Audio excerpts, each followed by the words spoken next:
Greetings, everybody. It's 7:30 on a Thursday night, and we have a very special version of Cinematic Conversations.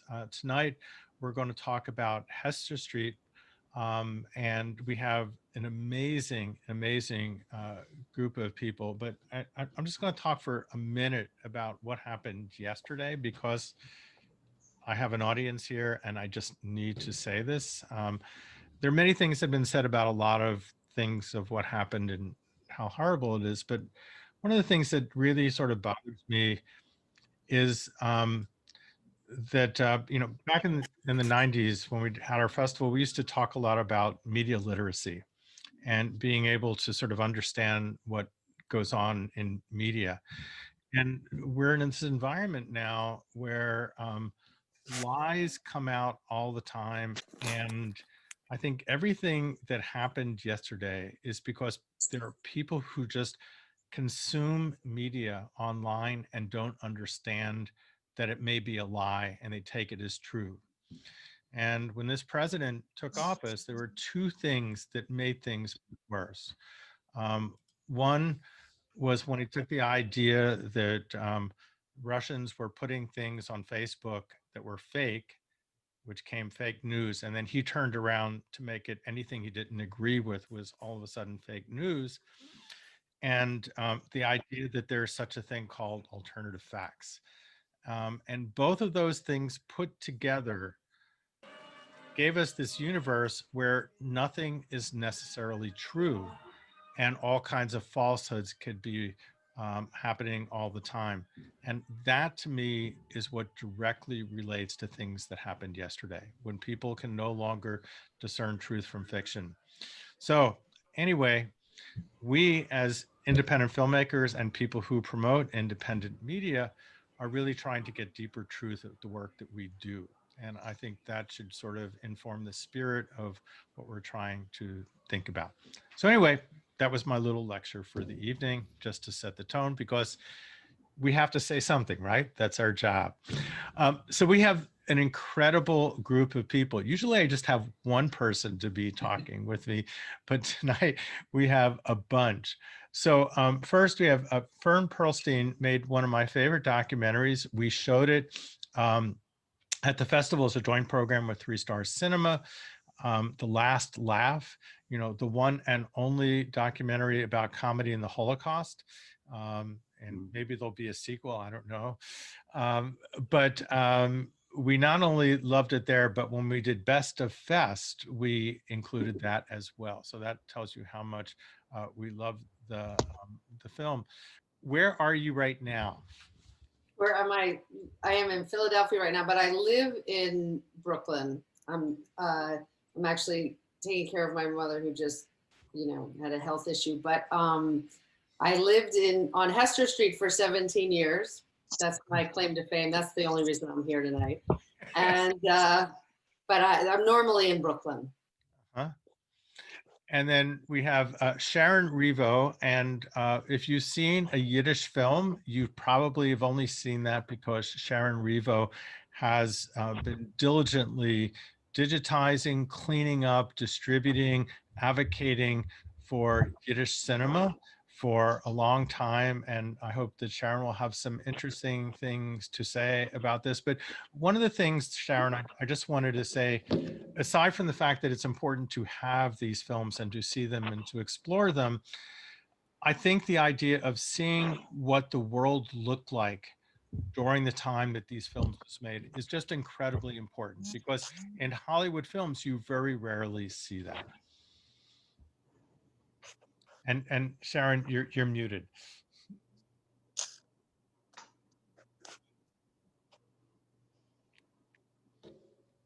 The whole ethnographic value of these films is just so incredible. And as you may know, they were actually made in 4 places. They were made in the United States in and around New York, never in Hollywood. Yeah. Which and also in Poland, but a few in Russia, Yeah. and a few actually in Vienna in the 1920s. So and each is, it has its own very specific ethnographic value, not only for the environment, the furniture, the samovars, the those kinds of physical things, but also even for what I would call the tom, the feeling of each of those, which is very different. So they're all very specific, and they range from the early 1920s all the way up through the last into the early 1940s. Yeah, it's amazing to see the difference between things shot in New Jersey and things that are shot in Poland. There's a very different texture to them.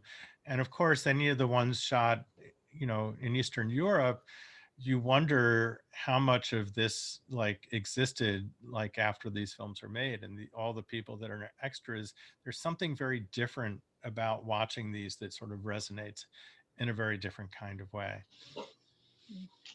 And then we have Peter Miller. Peter, I should have known a long time. He made a lot of important documentaries, but he made a film that we showed at our festival several years ago, Projections of America. And he's made a lot of other good films and films about Jewish issues, including a documentary, which I have not seen yet, but he says he's going to show me, about the egg cream. Great.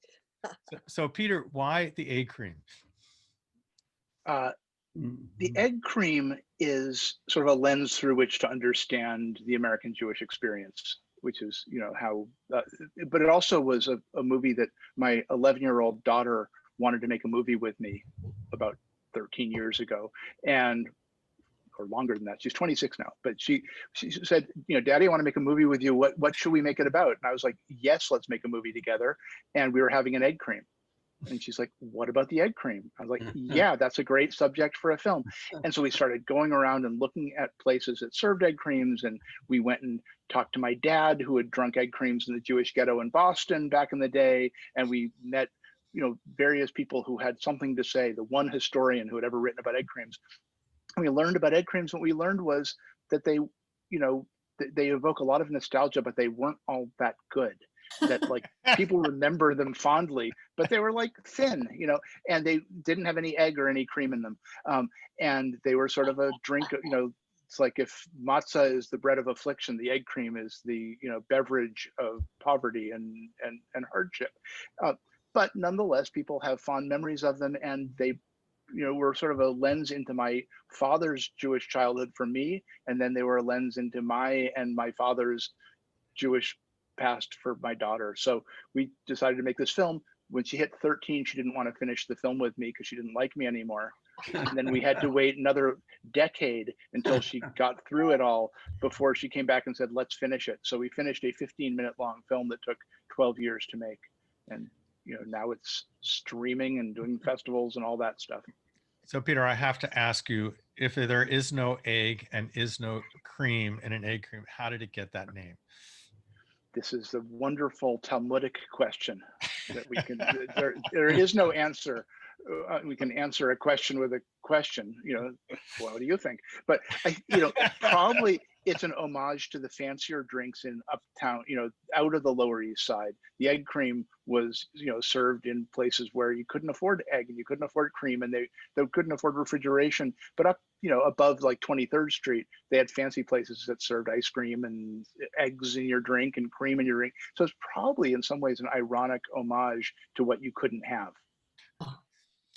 Good answer. By the way, have you seen beginning filmmaker? What's his name? Who runs the San Francisco Jewish Film Festival now? Jay Rosenblatt. Jay Rosenblatt. Jay Rosenblatt made a film about his daughter making her first film, which you should see. I have to. Is that his new film? No, it's maybe 8 years ago or so. Well, after we're done here, I actually have a film in the San Francisco Jewish Film Festival's Winterfest later tonight that I'm going to show up for a panel about. So I need to ask Jay. He runs a wonderful film festival. Yes, and a great filmmaker as well. And then we have Alan and Cynthia Mondell, who also Mondell. Sorry, yes, and they made a film called West of Hester Street. So why don't we start getting into Hester Street by talking about West of Hester Street? Did Hester Street influence you into making your film?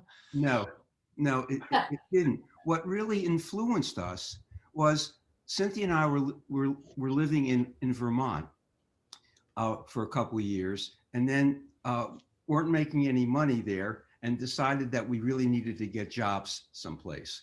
So I got a job in Dallas at a public television station, but both of us grew up in Baltimore, and both sets of parents were in Baltimore. And when they weren't very happy with us being in Vermont, but then we told them that we were going to Dallas, and they said, well, are there any Jews in Dallas? No. So they were very concerned that we would be going to a city once again where there would be no Jewish people. So that kind of stuck with us, and people were asking, what was the population there, and asking all sorts of questions. So that was for us something that stuck. I mean, parents and family who were concerned about us going where there might not be any Jews. Cynthia. So when we were doing research about how Jews got to Texas, we were looking through Jacob Schiff's papers at Evo, I think. Who's Jacob Schiff? Jacob Schiff was Jacob Schiff actually funded a movement, the Galveston movement, that diverted Jews from the landing in New York to rerouting them through the port of Galveston. From Russia. And in the minutes, they said, we need to move the Jews west of Hester Street. And we loved the film West of Hester Street. And we thought, they're talking about West of Hester Street. What a great title. So that's how it became West of Hester Street. And the film, which deals with people coming through Galveston, mixes documentary and drama in a kind of interesting ways. You want to talk a little bit about that? And then the other thing, Cynthia, I wanted to talk about is that west of Hester Street, I think there was a really fascinating time. You had a lot of really good crew who later on did a lot of work. And I think there was something about the emergence of that at that time that really sort of had an effect on the local film community. Well, where do you want to take, which question do you want to take? There's several questions in there. That's what I do. Take whichever one you want. Okay. Well, the latter. This is something I wasn't really aware of. I mean, we've been in Dallas since 1973. And then starting in 1978 is when Cynthia and I set up a nonprofit company to start making films and distributing films. But we did use a lot of people, for west of Hester Street. I'll take your first question, and that is, we looked at a lot of movement films and a lot of documentaries and felt like the only way to really make this film really pertinent was to make it personal. And we went around the state interviewing families who came through who had either the family member was alive, or there was a remembrance of family member who came through the port of Galveston. And while we were traveling around Texas, we were collecting pictures and we were collecting stories. And Peter, we have a daughter too who's in the film business, and she loved going with us because she was young then, and she would go into the kitchen and she would eat. Usually there would be the wife who would take her into the kitchen, and she just loved meat. She loved hearing their stories in the kitchen and eating. But so what we did is we collected these stories, and we realized that if you had a lot of stories, it wouldn't resonate with people. So we combined all these stories, and we heard this movement. We heard the story through one person, and we used those stories. So you had a personal story running through the film, and then we intercut it with what was happening in New York, what the movement people were planning for the families to come into the United States. And the fictional family, I mean, who guides us through the film, are a father and a son who come to this country and come to Galveston, Texas. And Sharon, you would like, well, you know this because we worked with you in collecting, worked with a lot of people, but you were very helpful in identifying archival pictures.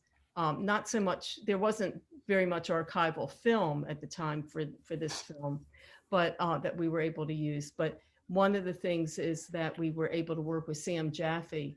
He was in the Yiddish theater at one time, and he was Gungadin. And so we went to California and we worked with him. He's the voiceover of the immigrant. So there's a personal story that's interwoven with a movement.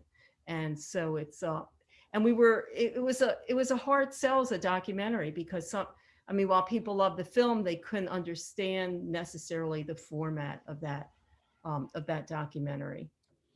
All right, But it's a film that's still, we still have showings. We still have several showings of that today. So it's an evergreen film, and I love the film. People always talk about their personal stories afterwards, which is what you want people to do, not only like your film, but also for it to resonate with them. So let's talk about Hester Street. Who has some thoughts about Joan Micklin Silver and Hester Street and why this film and she is important for us to remember and talk about?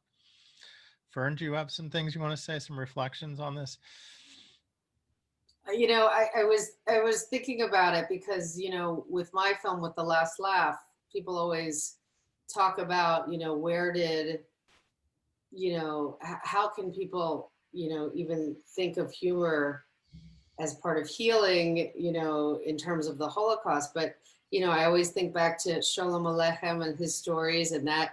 And I was sort of thinking about it when I was rewatching stuff that, like, you know, this felt like, you know, my daughter, who I believe, who's 10, so she still likes me. I have a few years maybe, but and she might be watching right now, but she's really into Fiddler on the Roof, and I felt like this is like the sequel, you know, like that's what it made me think of. So it's just the idea that, you know, humor has been embedded in the hardship of you know, Jewish life since the very beginning of documenting stories and stuff.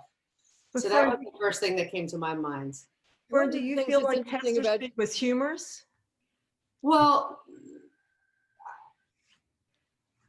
I think that there were, it's the kind of, well, you know, when we talk about humor in the Holocaust, it wasn't humorous, like making jokes, but there are like, or, you know, even, you know, in Mouse, how, you know, there's quirky moments. So I mean, in that sense, it's sort of, you know, pointing at quirky moments, or like how, you know, coming to the States and I mean, I saw some of that, you know, embedded in it. One of the interesting things about Joan is that, you know, she was from Omaha, Nebraska. Yeah. And so I'm thinking about, you know, Galveston. I'm from Kansas City originally. So, you know, the whole, you know, Texas Jewish experience is very familiar to those of us in the Midwest, because first of all, we went to Jewish camps together, you know, sort of all through that Midwestern, you know, right in the middle of the country. And so Joan and I I knew her, you know, I shouldn't say quite well, but I knew her well.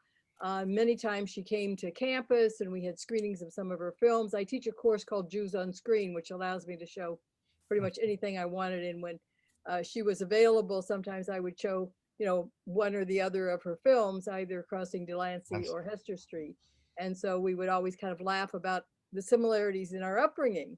You know, we came from sort of conservative family, Jewish families, and the kinds of experiences of living in a community like in Omaha or Kansas City, where you are a minority within the community, but you're also a large enough group of people that are Jews that you still have, you know, conservative reform Orthodox communities and the way that you navigate being both Jewish and living in a larger world of not being with a lot of Jews when you're in high school or in school and, you know, in sort of social settings and in work settings. But she had a very good sense of who she was, it seems to me, and you see it resonate in all of her films. Her first film, I don't know if any of you know of it, was a short film called The Immigrant. Yeah. The Immigrant Experience, and it was, I think, made for Learning Corporation. I was thinking about it today because I couldn't find a copy of it. I actually have film copies of it, but I don't have a DVD of it. And it was done, you know, for educational media, 16 millimeter way back when. It's a wonderful little film. It's actually about a Polish kid, but there is a Jewish family in it.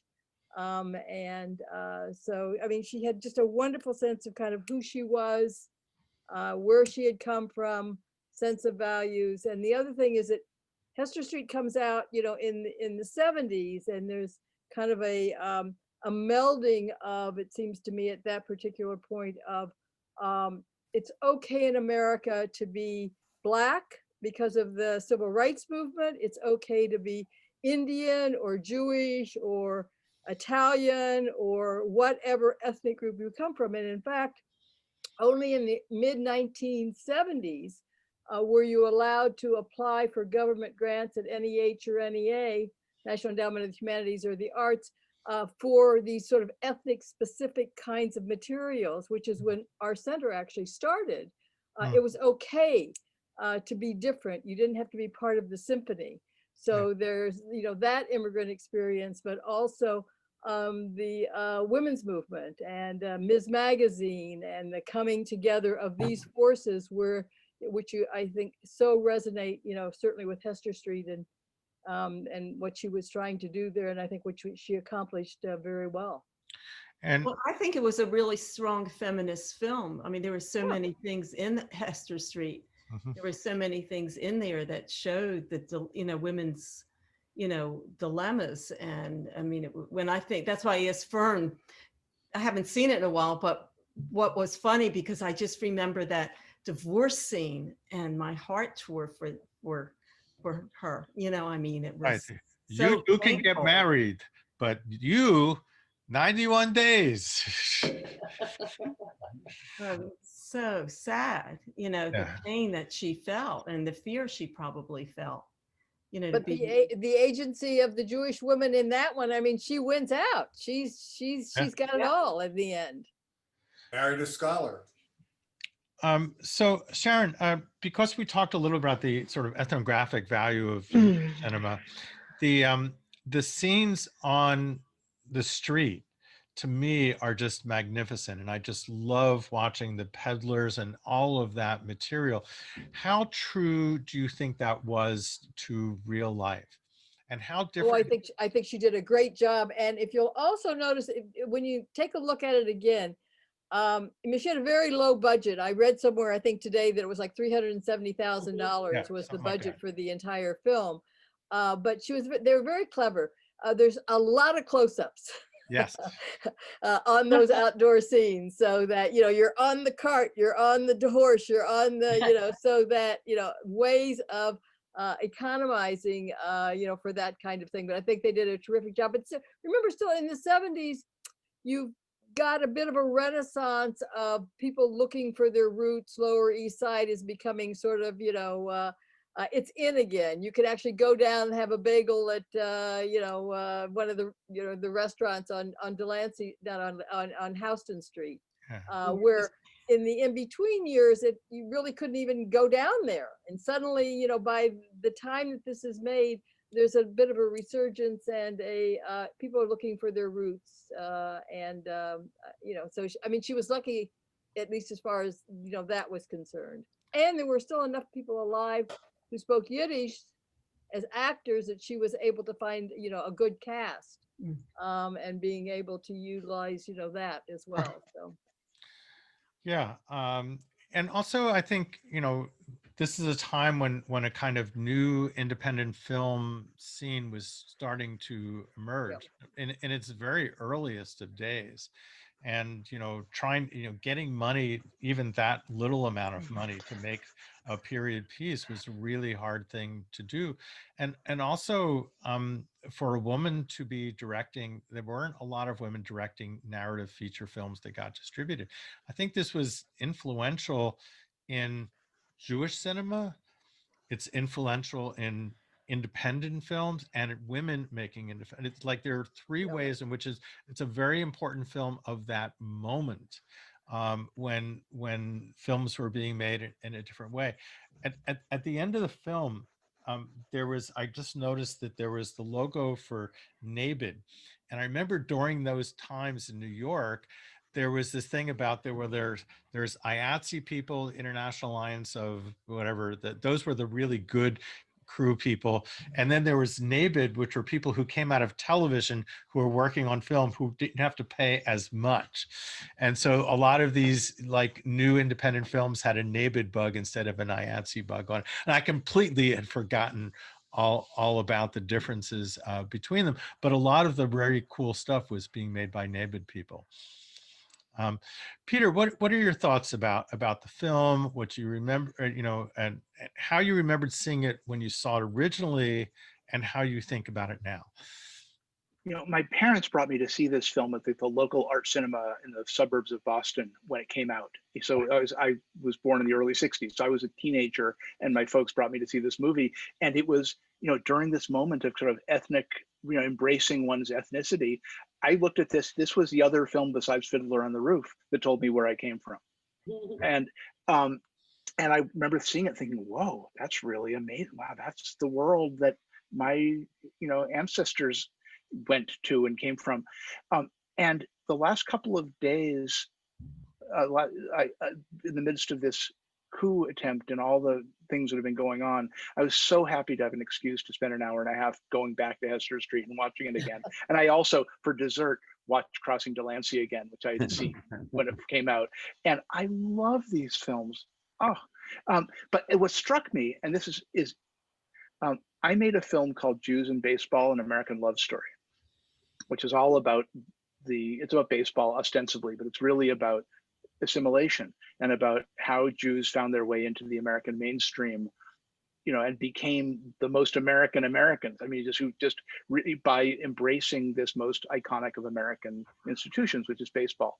And one of the characters in my film is Abraham Cahan, the guy who edited and created the Jewish Forward, right? Who wrote to his readers, find baseball, become an American through baseball. Baseball is good for your children. Don't worry if they want to play this crazy American game. It's good for you. This will help them become Americans. And who wrote the story that Hester Street is based on, but the same guy? This is Abraham Cahan's, I think, if I'm getting it right, his novella became the basis of this script. And what struck me, and there's even a little baseball moment when Jake takes a stick and plays ball with his little boy, right? Yeah. And they're not very good, which is part of the joy of making Jews in Baseball, is finding all this great old footage, including, I think, Sharon, I got some from you, of people completely bollocksing up how to hit a baseball. But the story of assimilation seems to be at the heart of both of those films. So in Hester Street, you've got the schmucky husband who assimilates too much and is kind of a jerk about it, and then you've got Carol Kane's character who assimilates as much as she needs to assimilate, but still retains her traditions and finds somebody with whom she can do that. And Crossing Delancey, which is a later film by Joan Micklin Silver, is about this young woman who is really unhappy in love and in life because she's trying to deny her Lower East Side grandmother's world and the past that she comes from, and can only really find happiness when she actually recognizes this is okay. I can hang out in the Lower East Side and be with my bubby and hang and date the pickle vendor and all that. So to me, the story of assimilation is at the heart of Joan Micklin Silver's film, and it's just something which I find endlessly fascinating. Is you can be a Jew in America and you can be very American, but you can also hang on to what is meaningful to you about being a Jew. And so that's and I just loved revisiting these movies and thinking about all that stuff. I don't think you can do a Jewish film without about Jews that have come to America or first or second generation without looking at the assimilation. I mean, it's just innately in there.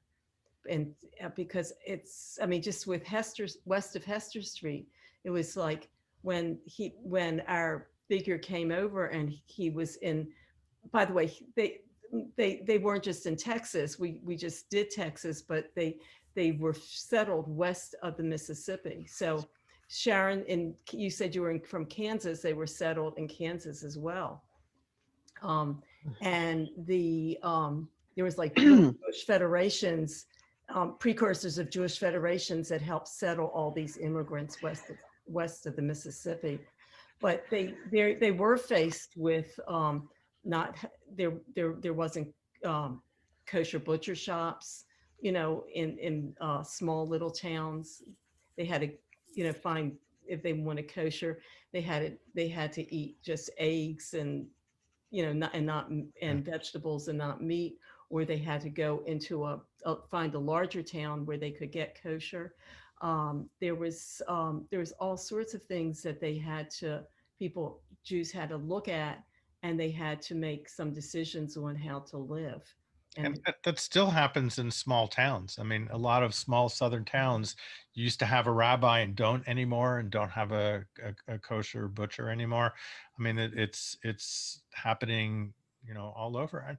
And the interesting thing about this assimilation is there's like the first generation, and then the kids. It's like that kid who had his payas cut off at the very beginning. When he starts to what they call him, Joey, he will kids want to go, like, want to have nothing to do with the old world and the old world things, and then the generation after them like want to learn about it. And so there's this constant back and forth between a desire from the past and a desire for the present. And I think it's this push-pull and duality generation to generation that's happened since all of our parents came here. I mean, I had times when I wanted nothing to do with Hungarian background that my grandparents had talked about. And then I had times when I, you know, had all the records and we were playing them and we we're getting into them. It's part of, I think, our sort of culture and how we deal with things. Well, you know, the that push-pull between you know, the old world and the new world, that I think the film does so beautifully. It's actually, most of the Yiddish feature films deal exactly with that subject matter. It's you know, the cantor's son. He's you know, moving off to you know, he's a nightclub singer. There's probably, I don't know, I think we restored about 48 Yiddish feature films, and I would say that 3/4 of them deal with the whole question of assimilation into the culture in one way or the other. And so what I thought was so nice, though, is the strength of the Jewish characters that and the way that they were portrayed. I think Carol Kane is just, you know, fabulous as Gittel. And, you know, we've got a good woman, strong character, but she retains her Jewishness very much so, even though she's become, in quotes, a little bit modern in the process. Yeah. So she it's, finds I the think, one of the sweet great spot. strengths of it. Huh? She Yeah. finds the sweet spot. Yeah. Yeah. Which is, I think, probably the goal of the film, is like finding that sense of balance. So Sharon, you'd be the perfect person to ask about this. How was the Yiddish? I mean, how the accents, were they right on? I mean, I looked at I'm not really translation. I'm real Sylvia Fuchs Fried is my she's in Montreal, and she used to teach Yiddish at Brandon. She's head of the Tauber Institute. Sylvia is I send everything to her. I actually grew up in a multi-generational family. My grandmother had come from near Vilna. And my parents and my grandmother spoke Yiddish together when my brother and I, they didn't want us to hear what was going on. So I understand, but I don't speak very well. I'm not really the right person, but I understand from Sylvia and from others that it's that it's smack on. Sharon, what about the people speaking English who are just learning English? Carol Kane, the husband. What about their accents? Is there any way to tell how accurate they may or may not be? I've never, sort of concentrated on that, and it's not really my forte. So I couldn't answer that in all honesty. My mother grew up believing that as you aged, you developed a Yiddish accent because everybody who she knew who was old had a Yiddish accent. In Boston?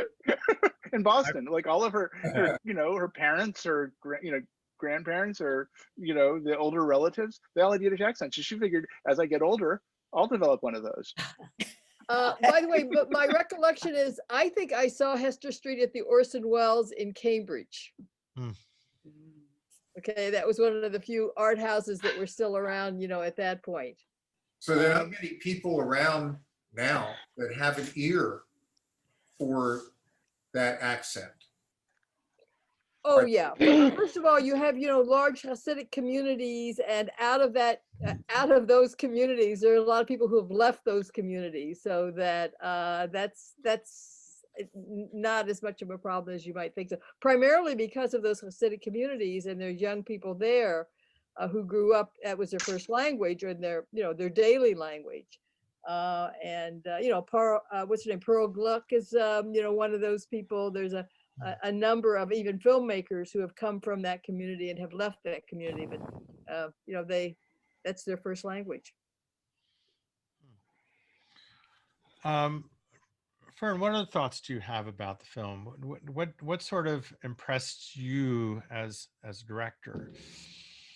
Well, it's funny because now I'm Cynthia, I'm thinking about what you say, and it's funny how I see things through this humor lens, and I think of these quirky moments. And another thing that I think is really interesting is so my husband is my filmmaking partner. He's not Jewish. He grew up as an army brat, and he didn't meet a Jewish person until college, and he actually saw Hester Street in college for the first time in a film class. And to him, and he always talks about this, so it always makes me laugh, which is part of, again, that humor lens I see this through. But the line that stuck out to him is, don't piss on my leg and tell me it's raining. I sort of, those are the moments that I remember when I watch the film. So I've been trying to think about that because of what you asked. How about with one tuchus, you can't dance at two weddings? Yeah, that's funny. Laugh out loud line. I loved it. There are some good lines, but there are also things that are humorous, when she comes in and gets the salt. So when he goes out, and that's not funny as in a joke funny, but it just really, there's something about that I think is fascinating. It's the imagery, and that's why it made me think of Fiddler on the Roof, because Tevye is always making those kinds of funny Jewish, sometimes nonsensical, but they make so much sense at the same time, lines. But I watched that film, but I did, Crossing Delancey, really, really, really, I don't know if it's something about that, her grandmother and that, but to me, she was the quintessential, one of the best characters in cinema in my mind. So, I have to say, for Joan Micklin, for her films, that's the one that is embedded inside me.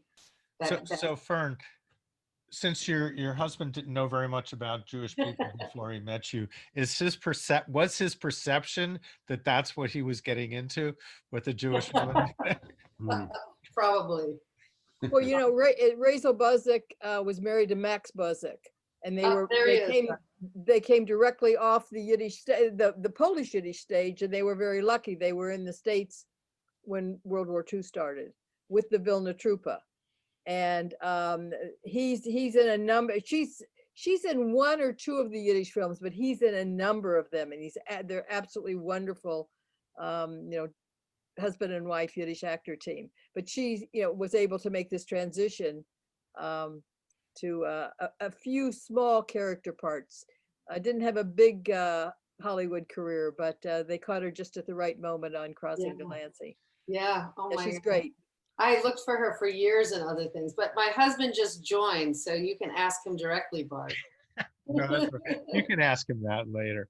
We'll Sharon, take it up at home. Hmm? so Sharon, you probably know this better because you knew Joan better than any of us. Can you tell us what you think, who influenced her in the making of this film, and who did she influence? How did this film influence other Jewish filmmakers to make Jewish film stories? I do have her filmography that I did kind of print out, but of course it's too small at this point to read.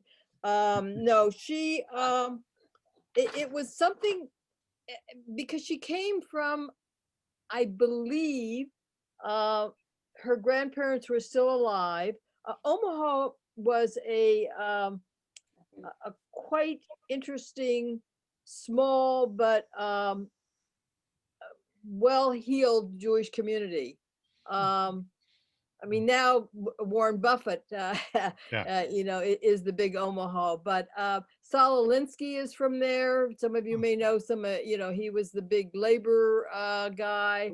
Right. And both Kansas City and Omaha were sort of gateways to the West for cattle, for wheat. And there were a number of sort of German Jewish families that had come there in the 1850s.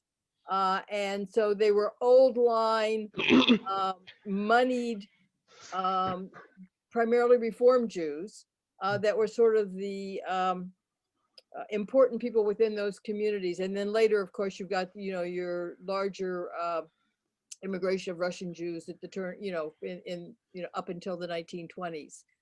That begin, and so they were interesting communities, and Joan came from there. I think she went to Sarah Lawrence. I think. Sarah Lawrence, yes. Yeah, but because she had this, I mean, we came from communities in which being Jewish was an important part of our identity, and you didn't assimilate that quickly.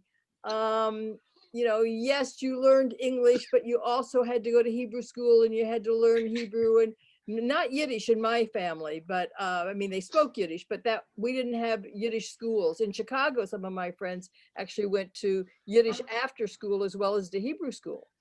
Who else grew up in the Midwest? Anybody else? No, okay. So you had a very strong sense of your Jewishness, and Joan had that. And so you see that in both of these films, as I say, as well as in that, the immigrant experience one that she did. It was a part of who she was. And so you see it.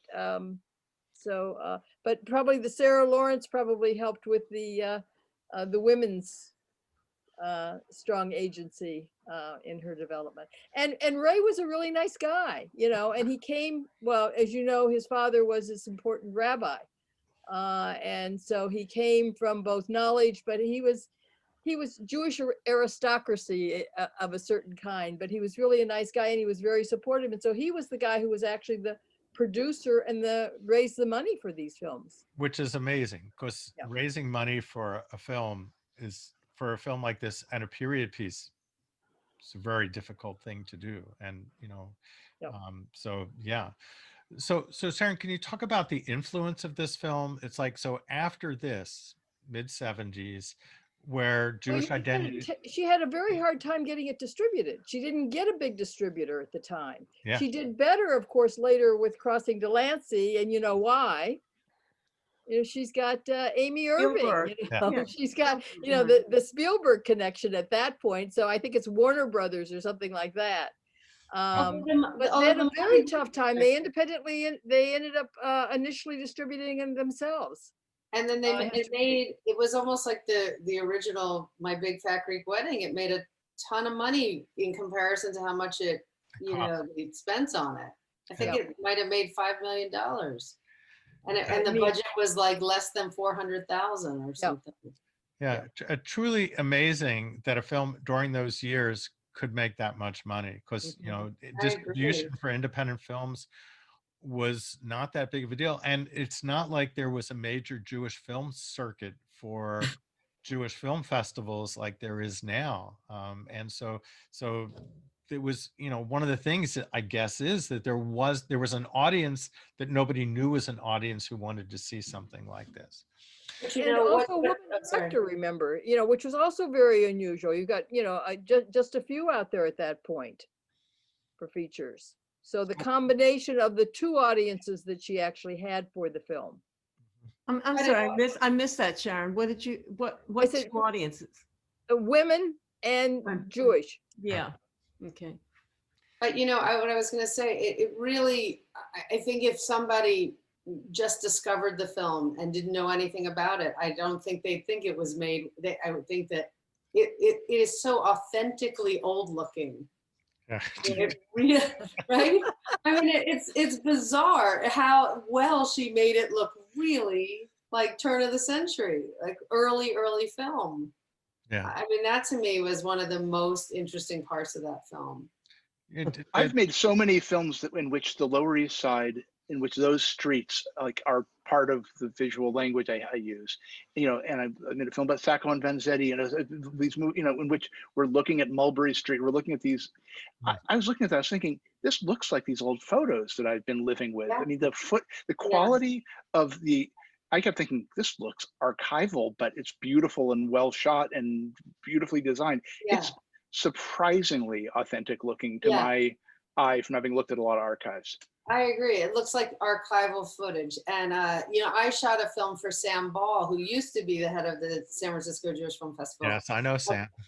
And it was about Ben Ketcher, you know, Julius Knippel, real estate photographer. That's what our, you know, is a short film about it. And the same thing, we went on those streets, and it's really easy, or it was easy, I don't know, like 20 years ago, 15 years ago, to make parts of that neighborhood look old. Of course, we shot it in film, so it also had that old feel, but it, you know, I don't know if you could do that now. I don't know. There's not that many things left, unfortunately.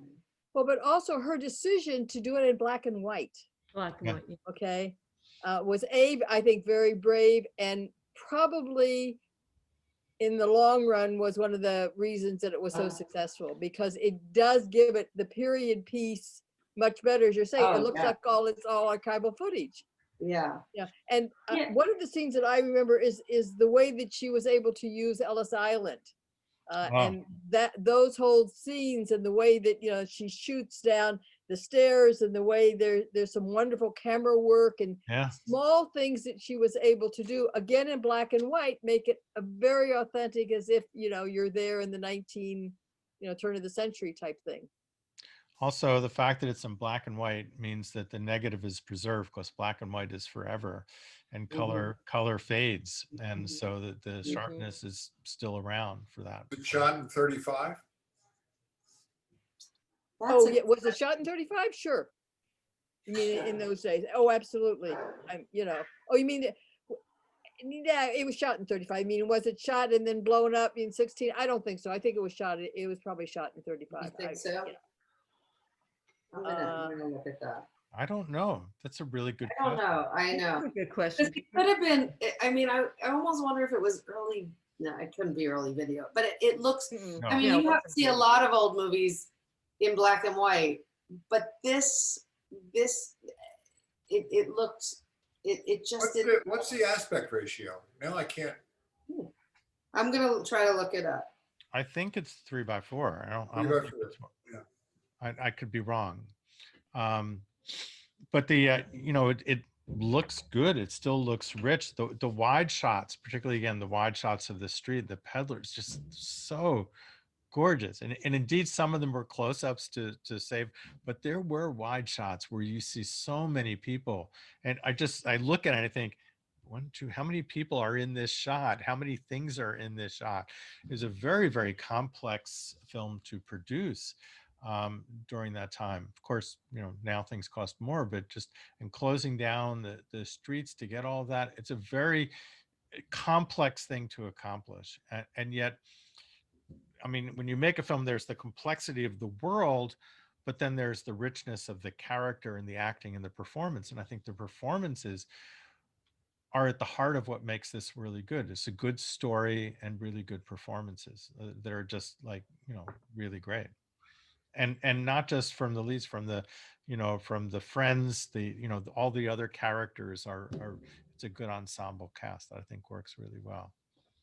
I've got a question, Peter. You said that it was Cahan that wrote a short story. That's Because I right. thought it was Yes. from the Bittle Brief. From the No, forward. no. It's based on a short story that Abraham Cahan wrote called Yekl, Okay.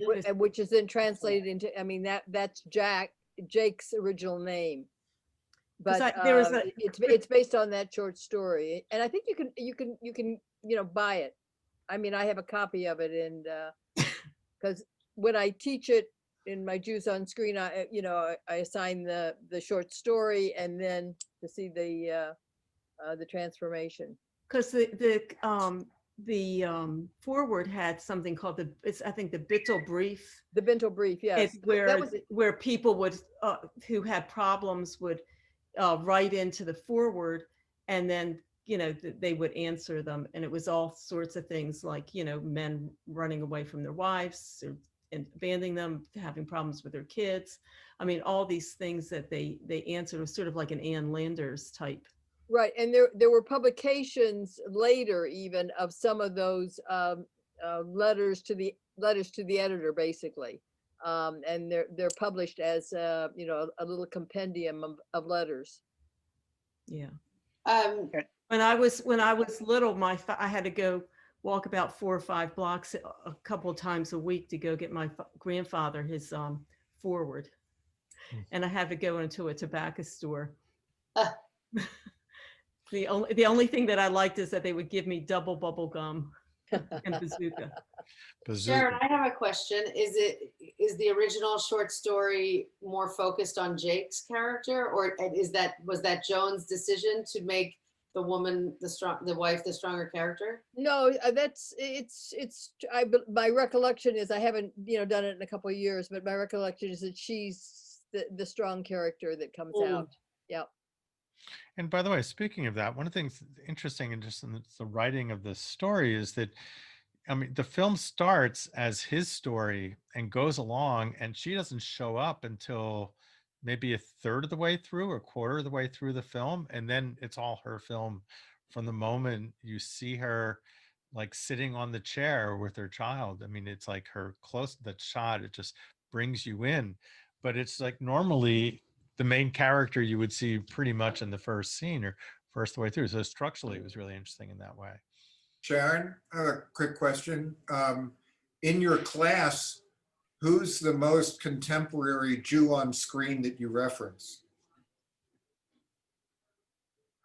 You mean what other films? Like in Jews on Screen, who's the last actor, the latest actor, the newest actor that you reference in your class? I'm still playing with my syllabus for the spring. I go up through the Coen brothers. Huh.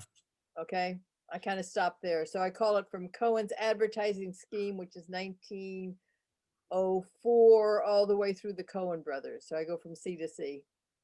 Huh. I do A Serious Man. That's my last. Of course, the first scene in A Serious Man is just Oh incredible. yeah, that's Alan Rickman. It is. Is the Dybbuk in that? Yes. It's just like, that's something, it's something you don't see in Hollywood. You don't see shtetl culture. All right, so let me tell you a great story. So we were when the film came out, we were invited to a press screening, and Lisa and I went to this press screening. It was downtown. We had trouble parking, whatever. I think at the AMC, you know, right in the middle of, you know, downtown. Anyway, so we're a little bit late and we come in. Okay, and we come in, it's already started, and they're, you know, they're speaking Yiddish, obviously, and there's this scene, and it's dark in there, and we sit down, and there's somebody sitting behind us, and they say, what are they speaking? French? I don't know the accent.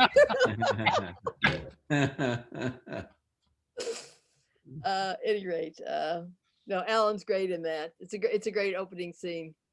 And you know what the connection of the Dybbuk is to the rest of it, you know, your question, you know, I once asked one of the Coen brothers and they sort of nodded and went on.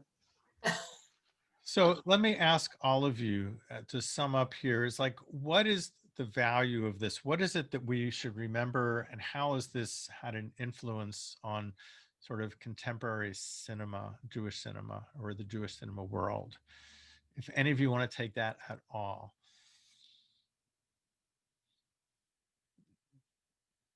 Peter, why don't we start with you? Oh, yeah, put me on the spot, will you? Well, you know, you've got a nice background behind you. I've got, like, you know, Dave's Luncheonette, where they served egg creams, you know, blessed memory. So there's a couple things. One is, amidst all of the details and the accents and the research and the whatever, it's a really well told story. You know, I watched it and I thought, oh, I'm going to watch this dusty old film and it's going to be a little struggle to get through. No, it's marvelous. It drew me in and I didn't want to stop watching it, you know, and that's it. It really has lasted well. It's also unapologetically Jewish while being also extremely American. You know, it's really a story about immigration. And I was thinking about it in the context of more recent immigrant groups. And this is a Latino story. This is a Chinese story. This is a story of anybody who comes to this country and has to make sense of how to be American while also being where you came from and being who you are. And I just thought this is the universal immigrant story told well, and at a time where we're dealing stupidly as a country with issues of immigration and where immigrants so enhance everything that makes it good to be American. I just think it's a nice, wonderful, and worthy celebration of what is good in this land. Peter, so well said. And you're right. The film actually is more important now than it even was then, because how we are dealing with immigration is just, you know, more problematic. And this is a good story that sort of helps with that, I think. Good point. Sharon, do you have any thoughts on this? Just to the extent that one of the things that I love about it is that, you know, it is the clash of cultures in some way, with the whole, you know, old world, new world. And I love the fact that tradition wins out. So, you know, again, you know, for the whole immigrant experience and our, you know, great American assimilation story in the crazy world that we're living in, it's kind of nice to have rooted values and rooted family and be a part of a family and, you know, feel that cocoon. And listen, the COVID may have some influence on that, in the sense that, you know, people have had to kind of regroup and go back to being within, you know, small little groups. I mean, I know personally, my brother lives in the Boston area, and it turns out that, you know, they're in my pod. So I see him much more frequently than I, you know, would have normally. And we spend a lot more time together during this crazy kind of time, because, you know, you can't do all those other things that you know, do under normal circumstances. So that it's really been very good as far as that's concerned, I think, for families and for, you know, getting together within, you know, small groups, and even the Zooming, you know, with relatives and stuff, because you're home. So I don't know. I'm a great lover of tradition. I'm crazy. Somebody earlier was talking about living in the Midwest and trying to get a hold of kosher food. My parents used to have to get in dry ice from Chicago, actually, in order to be able to keep kosher.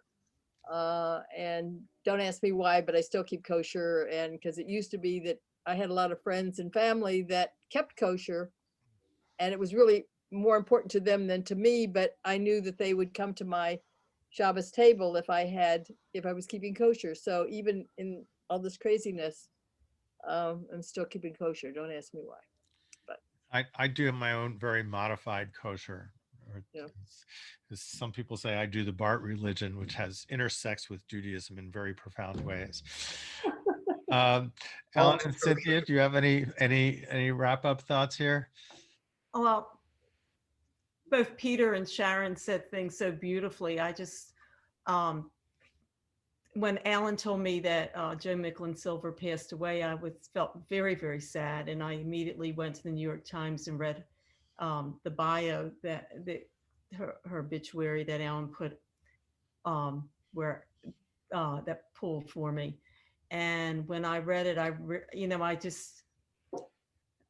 just realized what a strong female filmmaker she was. And there's some things in the New York Times obituary that I didn't know about her struggle that she had in, getting her films made, and some of the problems that she did have in filmmaking, because it's still, women still have problems and challenges. But I just, the two films that will always resonate with me are Hester Street and Delancey, Crossing Delancey Street. Is it Crossing Delancey?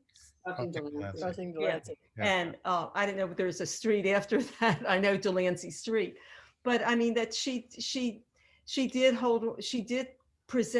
tell these wonderful Jewish stories in such a beautiful way that resonate with so many people who are Jewish and who aren't Jewish. And I'm very thankful for her work and for for what she's done and the legacy that she's left.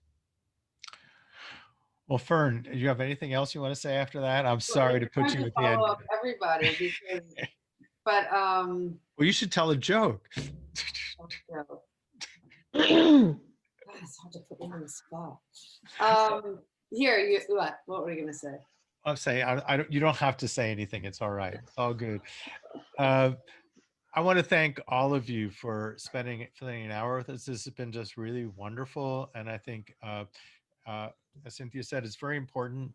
She had a very profound influence on Jewish cinema, and I think was a good role model for women being able to make true, authentic stories that are powerful. And I think that it's having this discussion sort of honors all of those things, and to have all of you here on this has just been a real mitzvah for me. So thank you so much for being here, and I really truly appreciate it. And thank you all for joining us, and for you watching at home.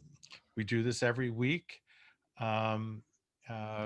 Next week we're doing Zodiac, and the week after that we're doing City Hall, the Frederick Wiseman film, which is on KERA's website for free, but only till the 19th. So watch it sooner than later.